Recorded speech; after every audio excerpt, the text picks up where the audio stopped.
Good morning, everyone. Today we are going to discuss about cocoa processing from the Unit 4 of the subject Technology of Beverages, Plantation Crops and Spices. So we all love chocolates, but have you ever wondered from where we get it? So cocoa are the raw materials from which we make chocolates. It also has many other applications. So you must have heard about cocoa butter cosmetics. Yeah. So the lip balms, body butter, all these things can be made from cocoa butter. And when you come to bakery, it has a lot more applications. So cocoa powder can be used in making cakes, muffins, biscuits, such type of bakery items. And chocolates, especially the dark chocolates, are rich in antioxidants. So many studies suggested that cocoa is good for your heart. It can aid in weight loss and can also lower cholesterol and high BP level. BP is your blood pressure and may have cancer protective properties because it is very rich in antioxidants, flavonols, and polyphenols. So now let us discuss about cocoa processing in detail. So Theobroma cocoa is the scientific name of our cocoa, and it is an important raw material for production of chocolate. And it was a great treasure which was discovered in the 18th century.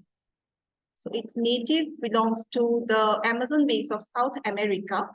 And Theobroma cacao means food of gods, according to the Swedish botanist Carlos Linnaeus. And the term cocoa refers to concentrated cocoa powder. The cocoa fruit is usually ovoid in shape and it ripens from yellow to orange to dark yellow, and it weighs usually between 400 to 600 grams when it is ripe and approximately around 500 grams. And the fruit is also known as cocoa pod. So these pods usually contains around 50 seeds, which can vary from 20 to 40 seeds at times.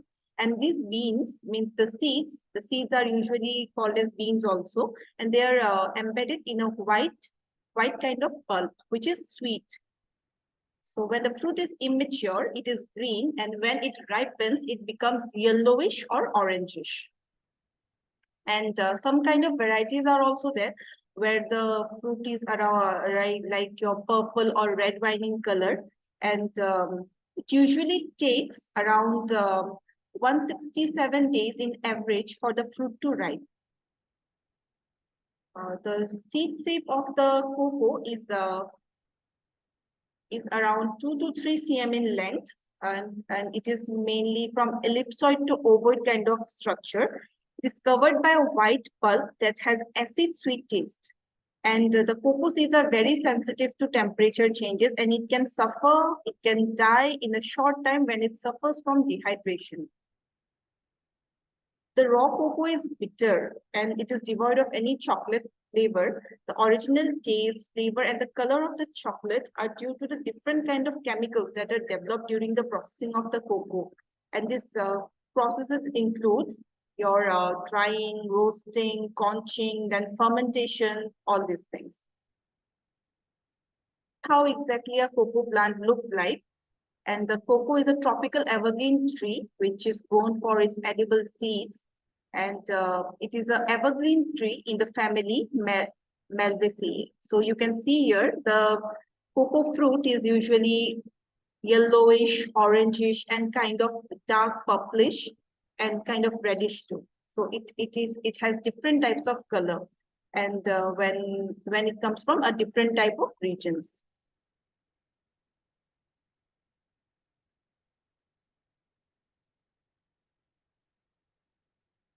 These are how the flowers of a cocoa plant looks like. A mature cocoa plant can produce thousands of flowers each year.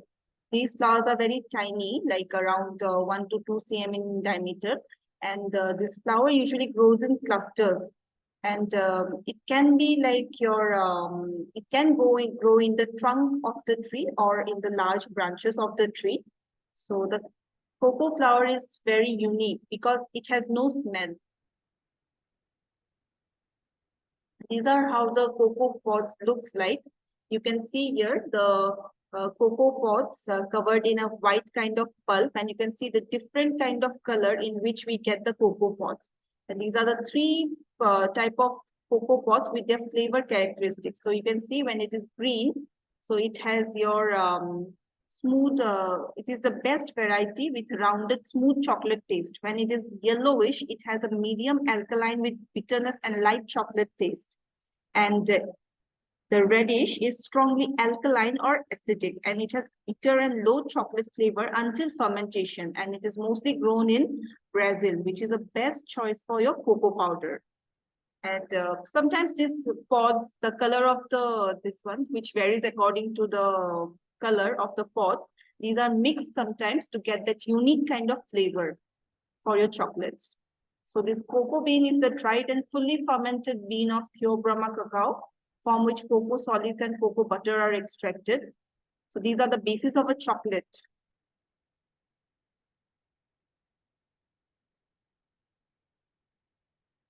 This is a detailed flow chart of cocoa processing. As you can see here, we get different types of products from cocoa. You can see the liquid chocolate liquid, then the powder, cocoa powder, the beans, the chocolates, the cocoa nibs, everything. So the cocoa beans are usually taken for storage. Then it goes for fermentation when the flavor formation occurs. Then again, it goes for drying where the flavor development happens. Then it goes for cleaning. Then further it goes for roasting. Then it goes for winnowing, from where we get your cocoa nibs. Means the cocoa beans, which is devoid of its shell, that is termed as a cocoa nib. And winnowing means to blow through grain in order to remove its outer covering. So you have seen that the cocoa seeds are covered in a white kind of pulp. So you remove that pulp, then you get your cocoa bean covered in a kind of a shell. So when you remove the shell, you get the cocoa nibs. Then the process of alkalization happens where you get the flavor and color change. Then you go for blending, milling, and then you get your cocoa liquor, which is the cocoa mass. So when you press it, you get your cocoa powder. So when you press it, the cocoa butter separates and you get the cocoa butter, and which is used for making different kinds of cocoa beverages and chocolate flavored products. And the cocoa butter that you get can be used in, it is an edible butter. It is a vegan edible butter.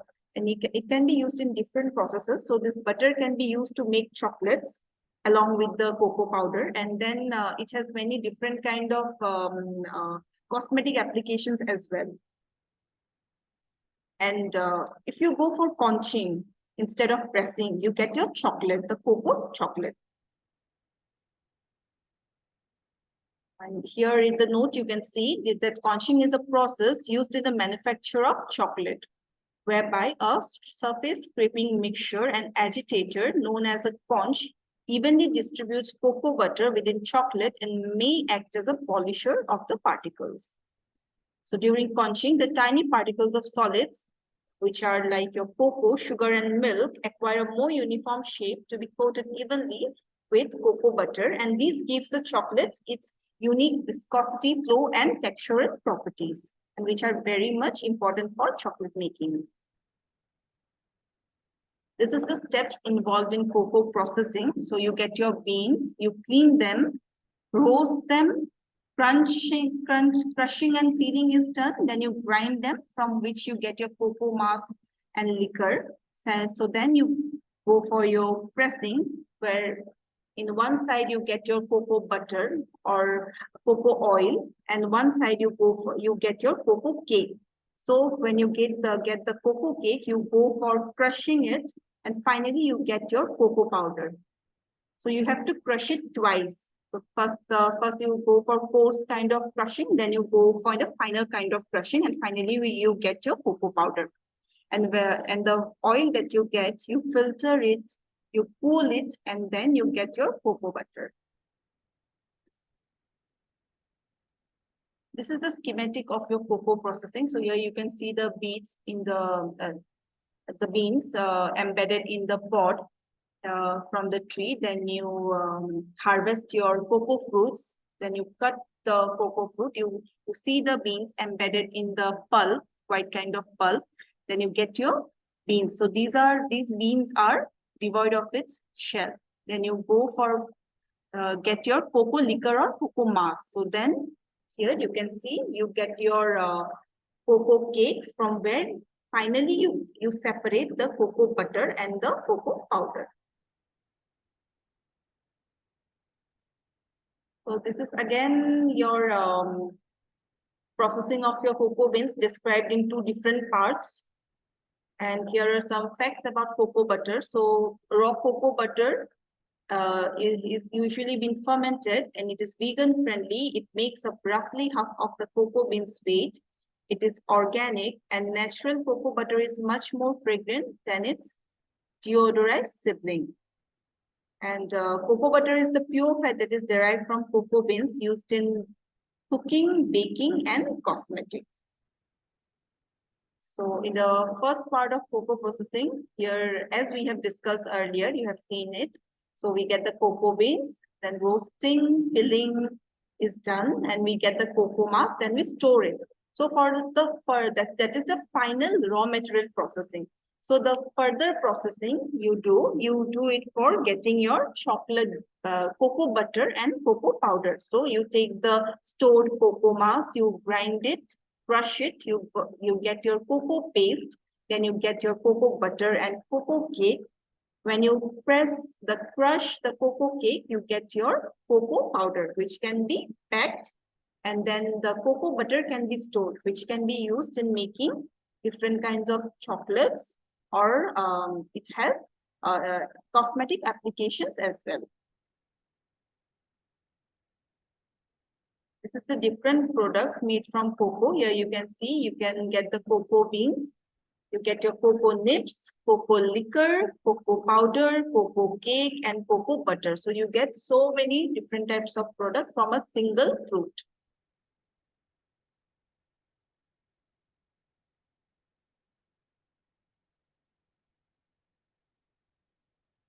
So let us discuss about the steps of processing in the details. So here you can see a freshly cut cocoa pod here and embedded in its pulp.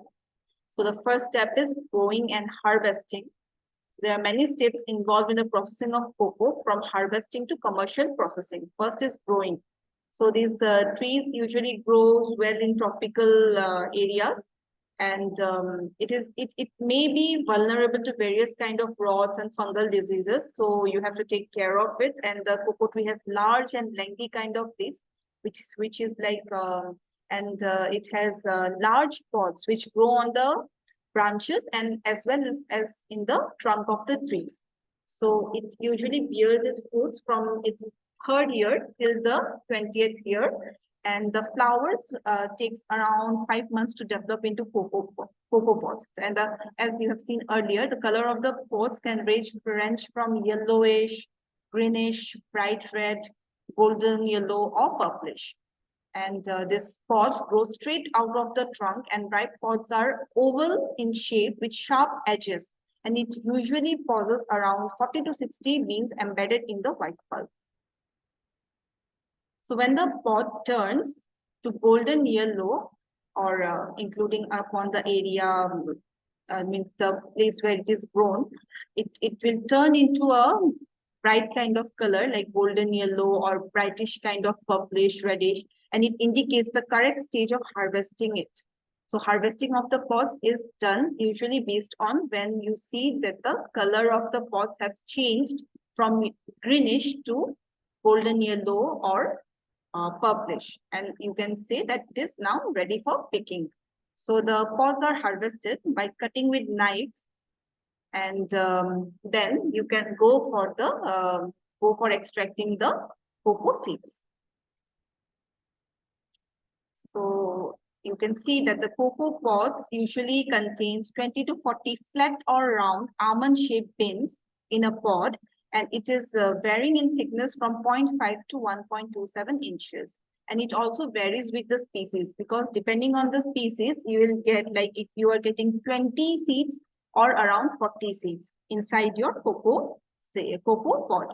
So it is filled with a sugary and gum-like of pulp, which is termed as baba de cacao, as it is called in South America, and it possesses approximately around 30 to 50 large seeds. So these seeds are whitish that turns reddish violet color when it is subjected to drying.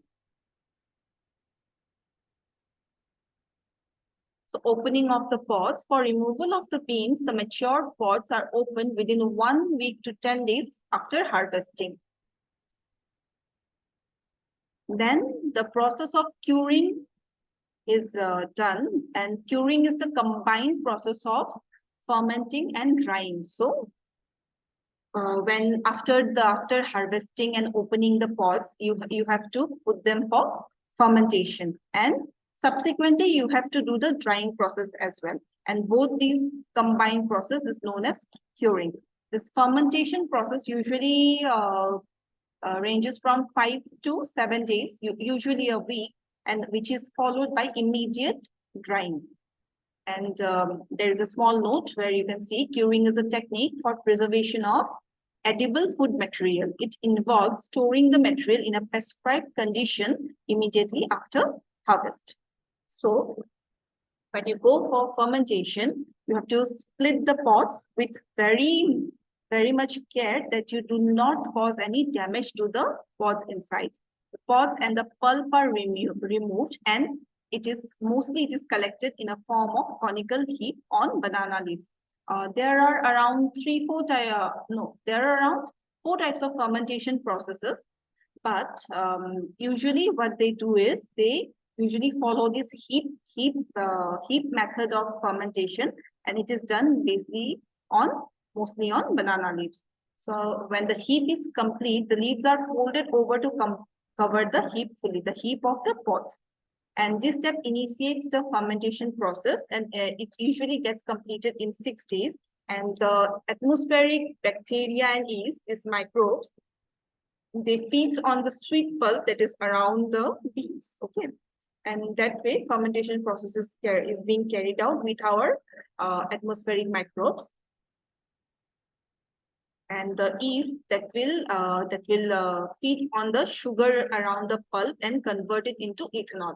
And while bacteria converts the ethanol to acetic acid and then further to carbon dioxide and water, including the process of oxidation. This process will rise the temperature inside the heap to 40 to 45 degrees centigrade, which will rise into changing conditions within the bean. And this process usually is carried out within 48 hours, this changing conditions process, during which the color change will take place, from where the seeds will turn into chocolate brown and the original smell of the cacao will emerge. And this is the first crucial stage in the development of superior quality beans. Then we go for drying. So after the completion of the fermentation process, immediately the seeds are placed in bamboo mats or wooden drying floors to bring down the moisture. It is done for around 10 to 20 days. The moisture content is to be brought down to around 7.5%. The beans, that is the dried and fermented cacao seeds, are constantly racked to keep them ventilated and to prevent mold forming, because when a lot of moisture is there, then fungal attack can happen. So to keep your seeds away from the fungus and to prevent mold forming, you have to constantly ventilate them, and you have to see that they are not catching any kind of moisture, because moisture is very bad for any kind of beans, be it beans or your grains or cereals, anything. So in monsoon, artificial drying could be adopted, because we all know that monsoon is the season of moisture, very humid, and usually it rains throughout your monsoon season. So it is very difficult to keep your beans properly without any mold attack or attack. So usually artificial drying could be carried out during that time. So the color changes from reddish brown to dark brown during this process. We also have to check the quality control, quality of the cocoa beans. So the quality of the cocoa products is dependent on the quality of the raw cocoa. Fragile kernels with pure and bitter flavor, possessing dark brown to red color, is the indication of completely fermented and fully ripened cocoa beans. So these are your perfect beans, and these perfect beans should not contain any kind of foreign matter, or they must not be infested by insects. The beans should exhibit their characteristic appearance and odor of their variety without having sour, musty, or smoky odor. And the quality of the cocoa beans is assessed according to the following criteria. So they must be fully matured and ripened, correctly fermented, firm and uniform in size, undamaged and loose shells, reddish brown color, fragile kernel. So here is a note here that cocoa kernels are tiny pieces of pure cocoa, raw and without sugar or flavor enhancers. These are very rich nature nutrients, elements and phytonutrients, and they are perfect for a healthy lifestyle. So I have told you in the beginning that cocoa is rich in antioxidants, flavonols and polyphenols. So that's why these are perfect for a healthy lifestyle. And these cocoa kernels are high in fiber, which is why it is said that they can aid in weight loss. And poorly fermented cocoa beans have a grayish kind of color, and it might have an astringent flavor because the excessive heating in the fermentation may impair its quality. So you have to see that it is dried to a proper, it is dried within the proper limit, because if it exceeds drying, or if there is excessive heating occurs during the fermentation, then also it can impair the quality of the cocoa beans. So we come to the packaging, where it is seen that the cocoa beans are mostly packed in bags of jute or sisal fiber, and these bags are usually weigh between 60 to 65 kg each. It must be stored in dry, cool, and low humidity conditions, and it should be properly ventilated. So the scientific name of the sisal plant is Agave sisalena, and here you can see the picture of the sisal plant and the sisal fiber, and also you can see the picture of the jute plant and jute fiber, and here you can see the cocoa pods stored in a jute bag. So jute bags are an eco-friendly and sustainable option for packaging the cocoa beans. They are very strong and durable, and yet they are very light, which makes them easy to be transported around. And since it is a natural fiber, so it is biodegradable, and in that way it is not going to pollute our environment, and these bags are reusable, and it also allows air to circulate within them. So when the air is circulated within the beans, it can keep them fresh.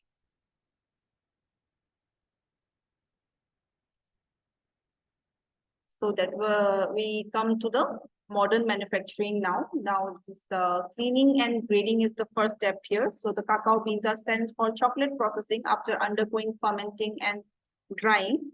So after that, the beans are carefully inspected for the removal of any kind of undesirable materials, and then the beans are sent for roasting. So roasting is a crucial part of this process because it gives rise to the characteristic flavor of the cocoa beans, and it also develops the aroma with a nice kind of color enrichment.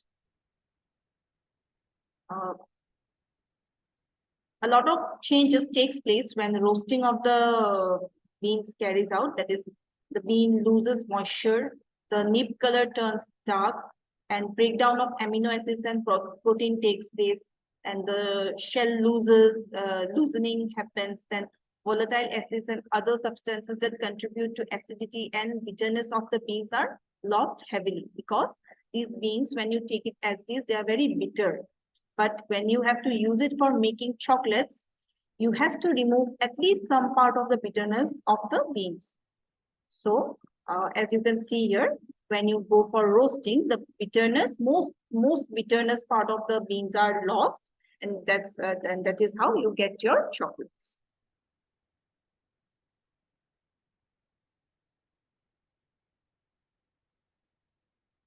So when you see the roasting step, the first step in drying process is when the bean is subjected to low temperature drying. This causes drying and loosening of the shell, and it does not impart a roasting effect on the meat as the temperature does not exceed 100 degrees centigrade. After this step, it is followed by a high temperature drying at the range of 127 to 130 degrees centigrade. And after this roasting, the beans are subjected to instantaneous cooling to prevent continued roasting internally. Because if you allow it to continue roasting, the then what will happen? The beans will over roast themselves and they will not be in a proper good shape to be used as a raw material for making chocolates. So you have to cool them instantaneously after drying them at a temperature of 130 degrees centigrade. So next, as I have discussed earlier, the process of winnowing, crushing, and alkalization happens when you crack open the roasted beans, you remove its shell, and then you go for crushing, and the nib of the cocoa nib or the cocoa mass is soaked in potassium or sodium carbonate during alkalization for an hour, and this process is termed as touching, and it modifies the color and the flavor of the cocoa nib. The different range of colors can be produced by altering the alkali to nib ratio. Slow drying follows this step, which results in removal of acidity and which results in a more smoothie kind of and darker color of cocoa. Then crucial blend. So the blending process is done with the specified quantities of different varieties of cocoa nibs that are weighed and transferred to blenders. So the final flavor that you obtain is what you get from blending two or more types of bean after roasting. So we'll study about the different kind of beans in the coming slides. So finally, you go for grinding. So the cocoa nibs that you get are passed through a series of rollers, resulting in coarse particles that eventually turn into a paste known as cocoa liquor, and it is the unsweetened chocolate or cocoa mass, and it contains around 50% of cocoa butter. It then again follows a second grinding to reduce the particle size. So after this, the cocoa mass or cocoa liquor flows out into a shallow container, and further treatment of the cocoa liquor is dependent on whether you want to make a cocoa powder or cocoa chocolate, then cocoa butter or cocoa liquor. So even though South America is the native land for growing cocoa, Ivory Coast is the largest cocoa producer of the world with around 2 million tons every year, and the cocoa represents around 40% of the export revenues of Ivory Coast, which is absolutely phenomenal. And here we see the different types of species of cacao. And the first one is Criollo, which means native. The second is Forastero, which means foreign. The third one is Trinitario, and the fourth one is Nacional. So Criollo beans are the most delicate. It represents only 10 to 15% of world's production. It is mainly cultivated in Central America, and the bean is always used in combination with other varieties, and mostly it is recognized by its dark purplish color.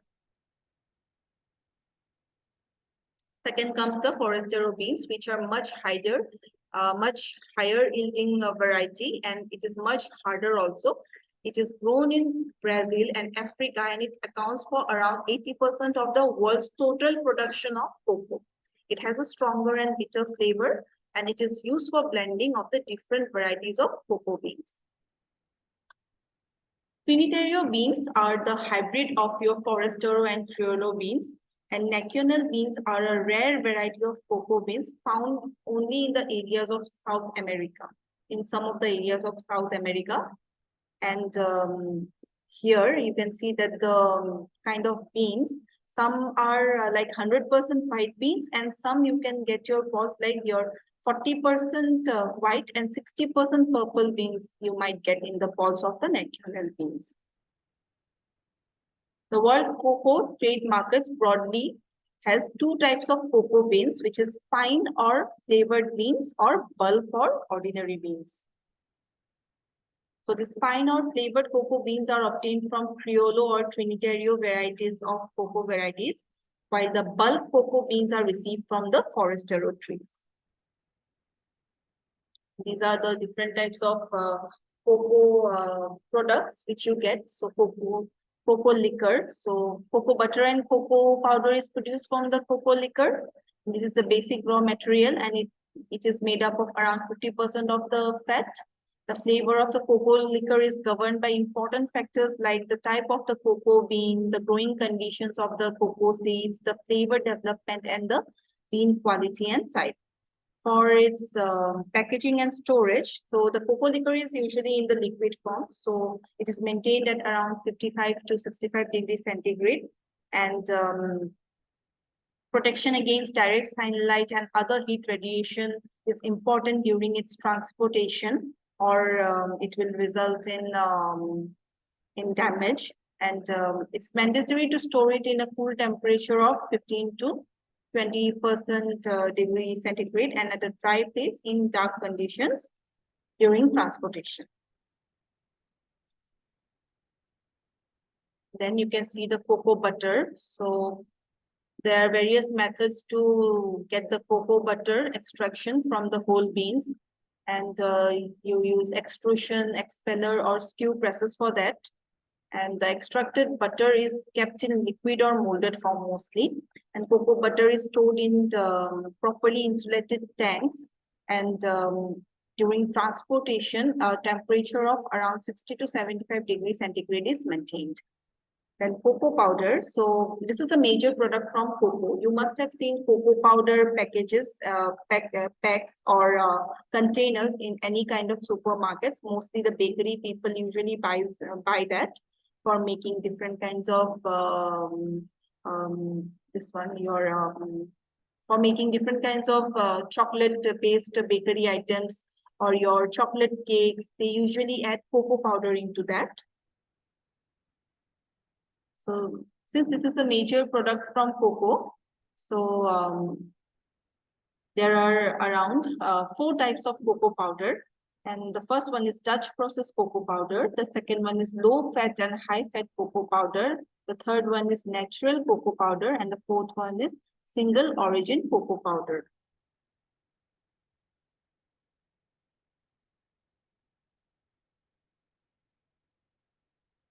The Dutch processed cocoa powder is when the addition of alkali is done and the end product is termed as Dutch processed cocoa powder. It is treated with alkali to neutralize the acids, appearing reddish to dark brownish in color.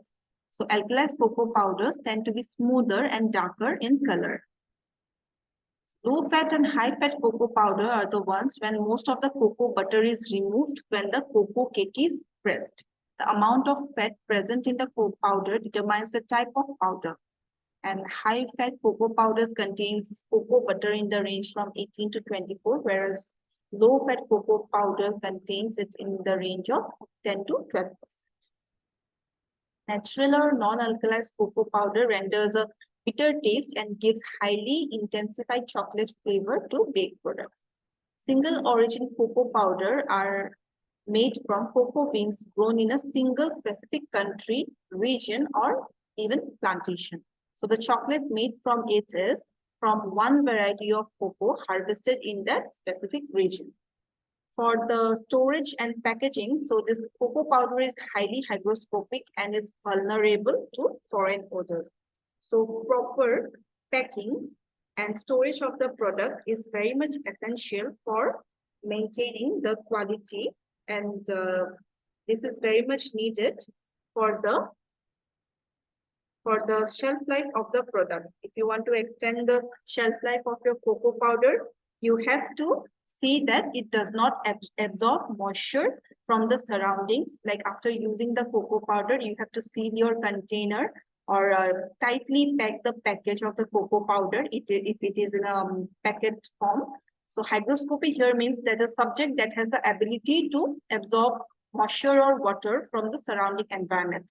And if that happens, your product will be damaged. And so just to extend its shelf life, you have to see that you pack it properly.